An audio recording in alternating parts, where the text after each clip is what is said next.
Welcome to the news and why it matters. I am Sarah Gonzalez, joined by some familiar faces, but never in the same place. We've got Mr. Jon Miller straight in from the swamp. Congratulations on surviving and getting here alive. Yes, good job, good work. We've got Graham Allen. I'm in a new chair today. You are? I am. This is weird angle. It's like a whole different place. You have to look at me head on. I'm very sorry about that. And we've got Mr. Chad Prather. Who? What?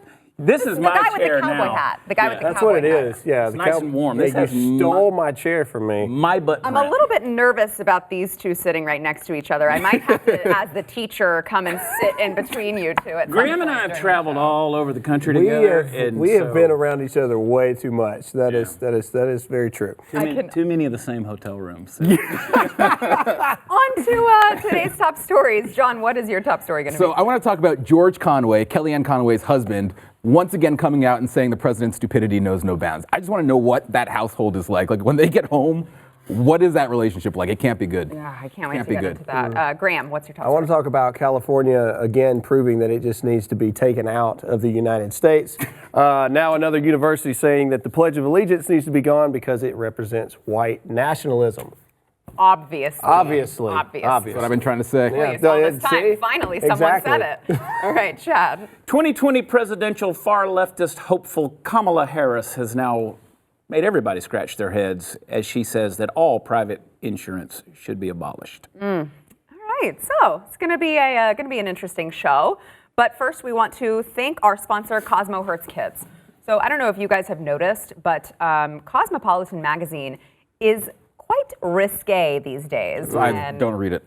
Okay, but I'm not saying I read it, Jon. Okay, I'm saying when I go to the checkout stand, when I go to the checkout stand and I'm looking at all of the magazines and their headlines, and I'm like, the what sex? I mean, it's got some real things that we don't want our children reading.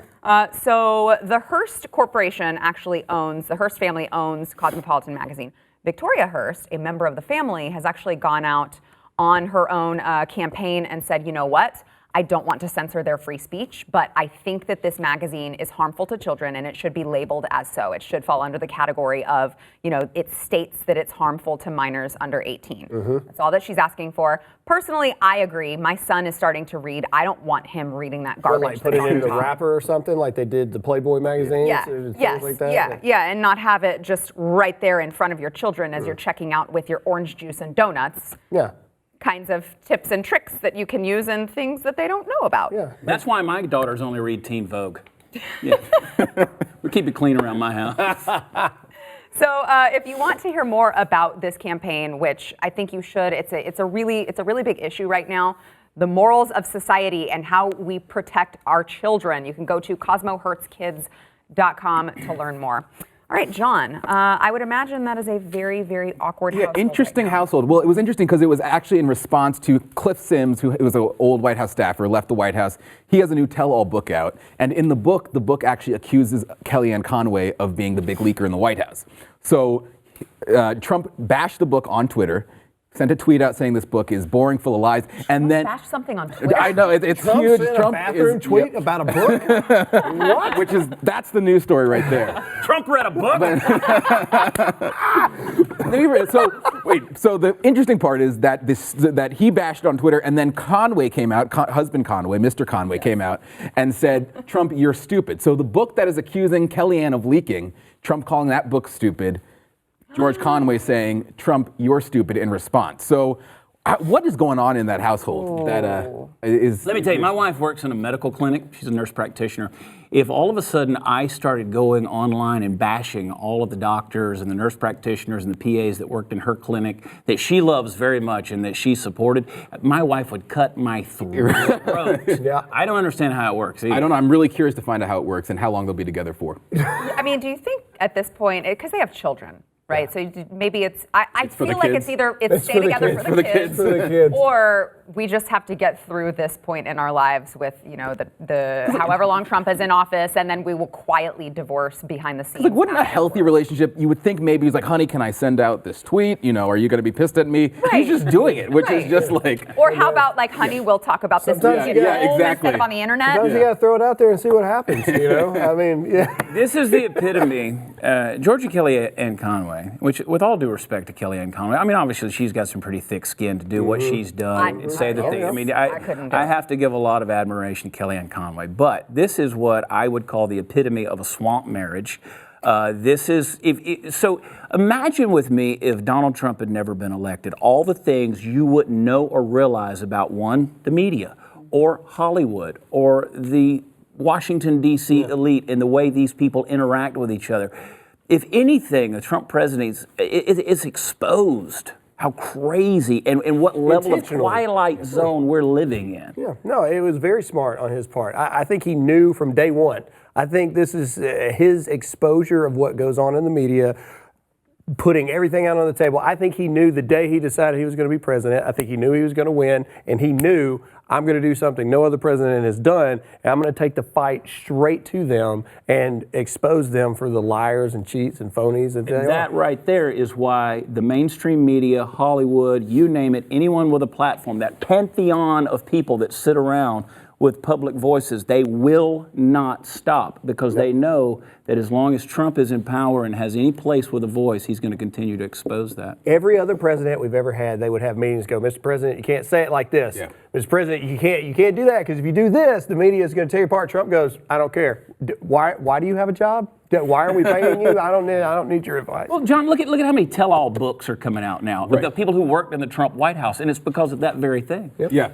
And you read them, and you know, a lot of times you're like, yeah, that kind of sounds about right. That's, that's what we get with him. I mean, it's not, some of it's believable, but then other parts are just outright lies. And you have to wonder why they're doing it, and it's because he's completely dismantling everything that town of Washington has accepted as reality.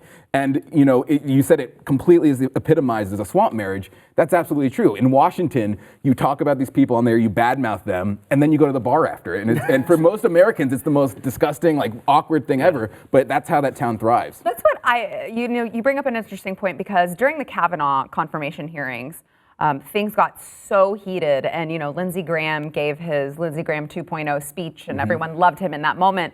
And he made a comment about, you know, these are my friends. And I was like, I'm not sure if you guys are friends after this. But it's fascinating, because in the press briefings, you know, even the conservative outlets in the White House press corps, they'll be like, Jim Acosta, he's not that bad. He's just trying to do his job, because they all have to stick up for one another. No, he's terrible. And so I'm like, he's a terrible hack. I hate him. Yeah. And then I go to the press briefing the next day, and I'm like, okay, this is kind of awkward. But that's just, you know, but that's why you get all these same terrible stories. That's why you have, even on the conservative side, because at the end of the day, in that town, everyone has to be friends. Our friend WWE's The Undertaker. Graham and I are good friends with The Undertaker. Undertaker, I was with him last week, and he was telling me about when he got both of his occipital bones broken and his eyes caved in, and he had to have the surgery to reconstruct his face. And he said, yeah, I was wrestling my buddy.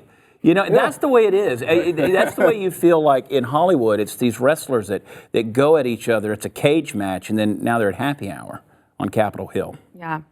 I mean, Strange deal. So I have to admit, I don't think George and Kellyanne are going to happy that's hour. that's what I was going to say. I mean, so what is his motivation? What is George's motivation That's at this point? Great question. I think it looks like he's just there to embarrass his wife, which is why it can't be a good thing. No one knows, like most of the things that happen on Capitol Hill. Nobody knows. Yep. I would love to be a fly on the wall at that as would I. household right about now. All I know is happy wife, happy life.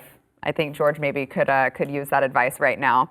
All right, Graham. So California just needs to be sawed off. I don't know if you know this, but America is racist. And Well, I mean, I trying already to knew say that. this. the only no one's been reason that listening. John is here is because we white people allowed him to be so. Thank you. I don't know if you know that.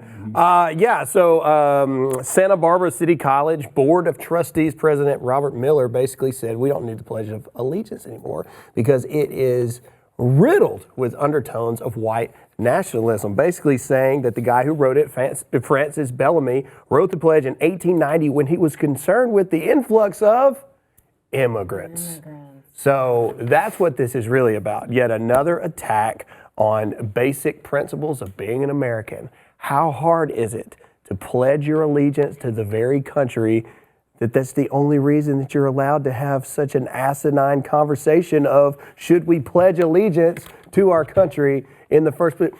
The paradox of stupid in that entire argument is just, it's incredible. I mean, we kneel for the anthem. God is offensive. Boys and girls can literally be whatever they want now, and now the Pledge of Allegiance. You say otherwise, you bigot. Yeah, exactly. Can I just say we kneel for the anthem, but don't you kneel in the end zone if it's to pray. To pray. No. Yep. Don't kneel then. Exactly. It's just another attack. Isn't there something in the Pledge of Allegiance that's something about indivisible? Yeah. I think that they're one missing that nation, point. under one nation God. under God, indivisible. Yeah, that whole line in there. Wow, that sounds awful. Oppressive to me in that thing. So I don't know. I think it's just where I think this 100% has to do with more just immigration sympathy right now. Right? I don't think this guy could give a teetotal. Come on and say it, Graham. Come on. No, Say it. I'm not going to say it.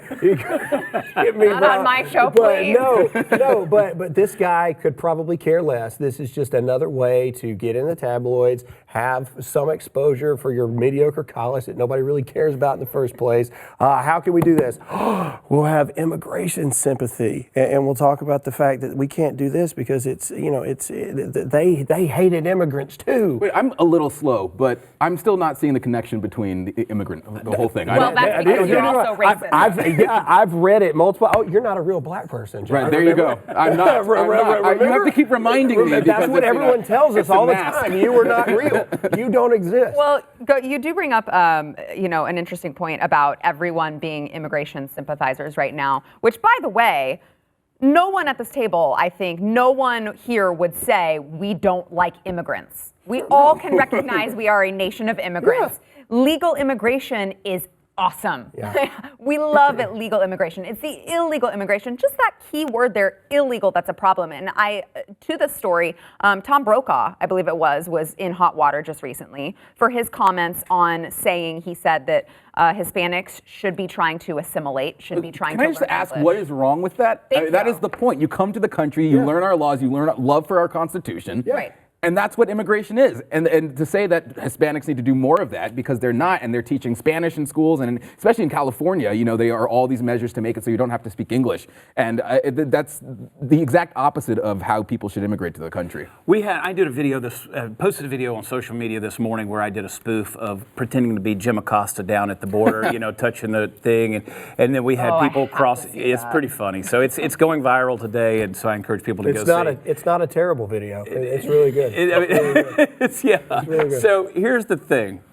I had someone who commented on there, and they said, because I do a 30-second summary at the end of my, like typical video, me in the truck, and I'm sitting there, and I said, I don't know a conservative that is opposed to, or a pro-American person who believes in liberty that's opposed to legal immigration. We encourage it. We want it. We want you here. If I lived in one of these countries, I'd try to get my family up here. That's what I'd want to do. And I made the comment, I said, but what we don't want is people who come here illegally and undermine the foundation and the structure of our country, what we're built on. And I had someone who commented on there, and they said, why can't people bring their culture here? What do you have a problem with their culture? I said, nowhere in that video did I say anything about their culture. I respect their culture.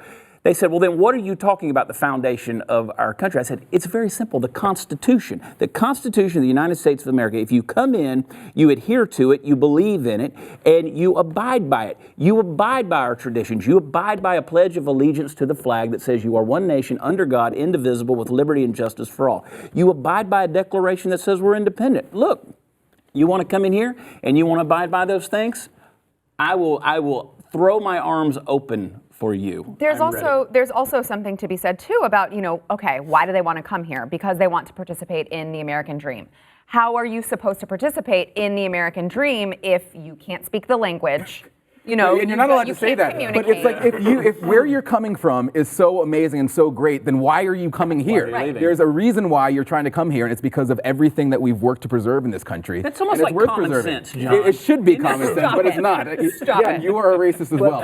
But people's main argument to me all the time is, how can you be against illegal immigration when we, in fact, ourselves are illegal immigrants? And my response to that is, first of all, There were no laws back then. This wasn't an established country, and I myself in the present did not illegally cross into a country that had laws in place. So it's an irrational argument that people use. We came over here and we stole it, the country, Christopher Columbus, however you want to do it. But now, right now, in 2019, this is the United States of America. The United States of America has laws in place on how to become a citizen legally. And that's how the argument should be. I hate that really good people in California get such a bad rap because of the idiots.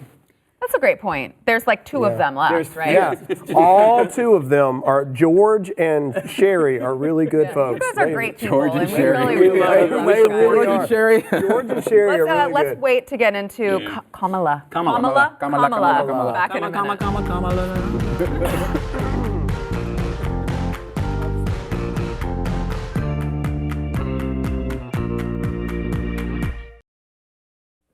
All right, we just did the most awesome magic trick of all time.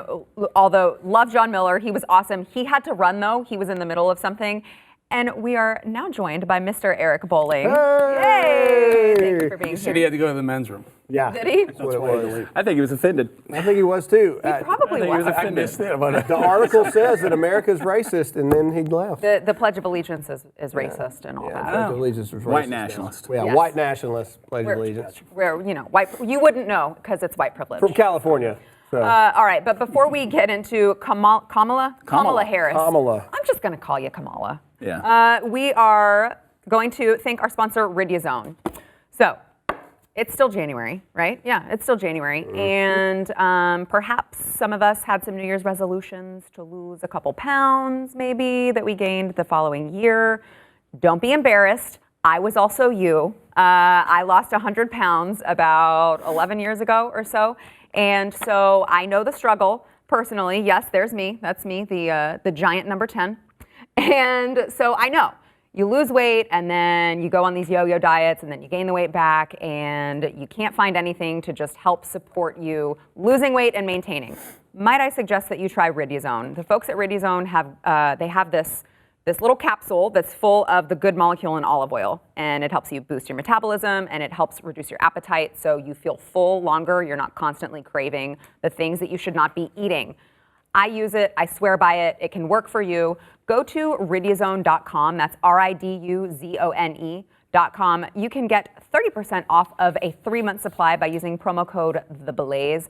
We've done the math for you. It's like $1.39 a day. You can afford that much to invest in your health. Riduzone.com. All right, Eric, you missed quite a lively I just want first to can I block. comment that you used to be a number 10, and now you're the 1 of a 10, and sitting next to you makes us a 10 because I'm really round and you're really. I was more offended by the you. team you were supporting in the photo Hook than 'em. anything else. Well, I married into Roll Tide. Go Dogs. Hey, Anyway. listen, I just moved to South Carolina. That would be Clemson territory. No. Bragging rights at this table. Yeah. Okay, so Chad, your top story is Kamala Harris. She said some pretty controversial things about private health insurance and Medicare for all. Did you catch that, Eric, by the way? I did. Okay, I think that we have that clip. Let's go ahead and play it if we can. So just to follow up on that, and correct me if I'm wrong, to reiterate, you support the Medicare for All bill, I think initially co-sponsored by Senator Bernie Sanders. You're also a co-sponsor Yes. on it. I believe it will totally eliminate private insurance. So for people out there who like their insurance, they don't get to keep it? Well, listen, the idea is that everyone gets access to medical care. And you don't have to go through the process of going through an insurance company, having them give you approval, going through the paperwork, all of the delay that may require. Who of us has not had that situation where you got to wait for approval and the doctor says, well, I don't know if your insurance company is going to cover this? Let's eliminate all of that. Let's move on. Chad? Yeah, let's eliminate filling out applications and buying things. You know, that's crazy. It's amazing to me whenever the Democrats these days are throwing their hat into the ring and they say they're going to run for president, that they have to start either with abolishing something or with an apology. Like, I used to believe in guns, but I was not empathetic enough on that, so now I apologize. Now I see. Yeah, I see and the so error of my ways. this is reminiscent of Barack Obama saying, you can keep your doctor, you can keep your plan if you like it. Now, The left realizes that being a Democrat isn't left enough. You've got to go crazy left. So we have to abolish things. We got to get away from everything private, everything privatized. It doesn't matter if you can afford it or you like it.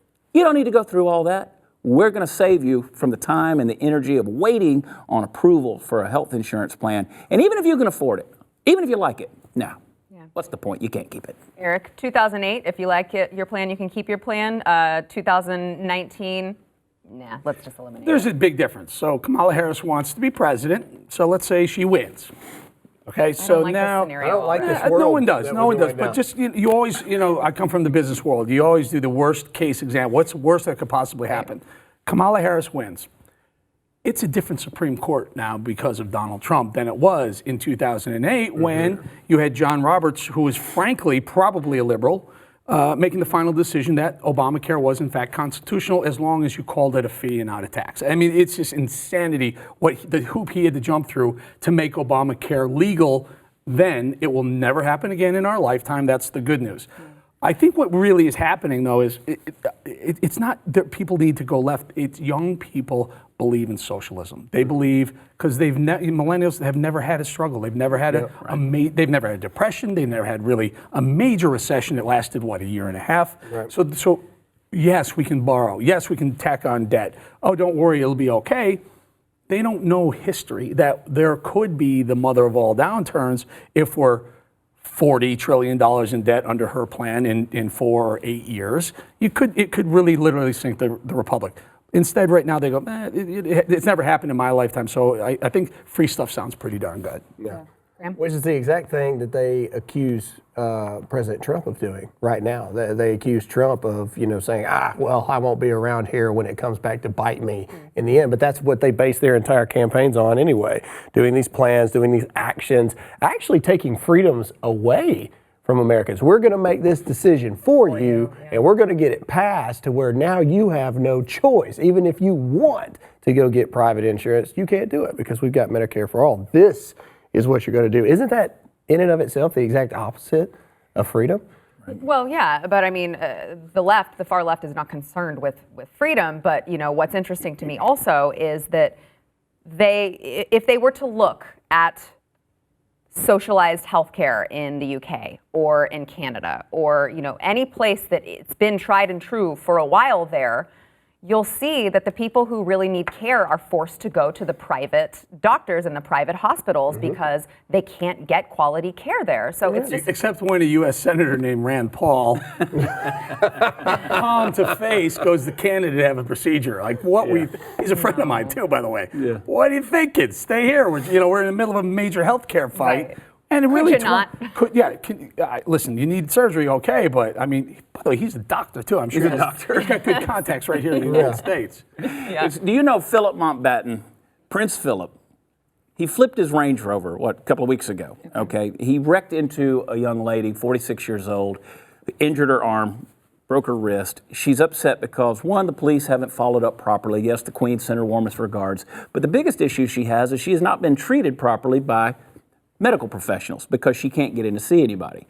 Now, this is Britain, which supposedly has this type of health care, which, by the way, Kamala Harris's idea on health care goes further than even Britain, because if you have money in Britain, you can still get private health care. She wants to do away with all of that. So this idea that we have this pie in the sky, because you're right, Eric, I don't wake up every day, most young people don't wake up every day thinking, hey, we're $23 trillion in debt. I can still go to the mall. I can still buy new shoes. I can still, turn the heat on in my house. My iPhone still works. It still works. I'm still plugged into the Wi-Fi.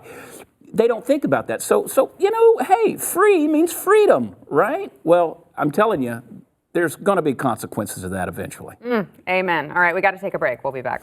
A prime example of how this isn't going to work. One of the things we have right now.